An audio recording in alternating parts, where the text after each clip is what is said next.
किस जर्नल को कब्र से निकालकर चौक पर लटकाया गया? बरतानिया में मार्शल लॉ क्यों नहीं लगता? दुनिया में सबसे तवील और पुरानी जमहूरियत बरतानिया में एक फौजी जनरल ओलिवर क्रॉमवेल ने मार्शल लॉ लगाया था, जिसके मरने के बाद अवाम ने उसे कब्र से निकालकर चौक पर लटका दिया था। तारीख के मुताबिक ओलिवर क्रॉमवेल बरतानवी फौजी और सियासी रहनुमा की 1658 में तिब्बी मौत वाक़ हुई थी।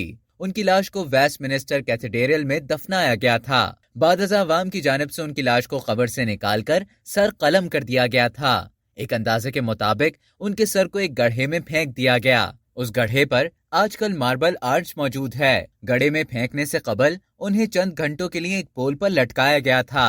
1815 में उस सर का मुआयना किया गया और तस्दीक की गई कि ये सर ओलिवर क्रॉमवेल का ही है। ओलिवर क्रॉमवेल पर यह इल्जाम था कि उसने 1649 में किंग चार्ल्स अव्वल को फांसी देने के लिए इजाजत दी थी और किंग चार्ल्स दोयम को 3 सितंबर 1651 में जंग बैटल ऑफ विजेस्टर में हराकर उसकी हुकूमत गिराई थी और 9 साल तक एक आमिर की तरह पूरा मुल्क अपने कब्जे में ले लिया था।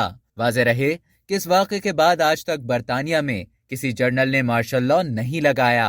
अब तक के लिए इतना ही। मजीद इसी तरह की मालूमात हासिल करने के लिए डेली जंग के YouTube चैनल को सब्सक्राइब करें और फेसबुक के पेज को लाइक करना ना भूलें।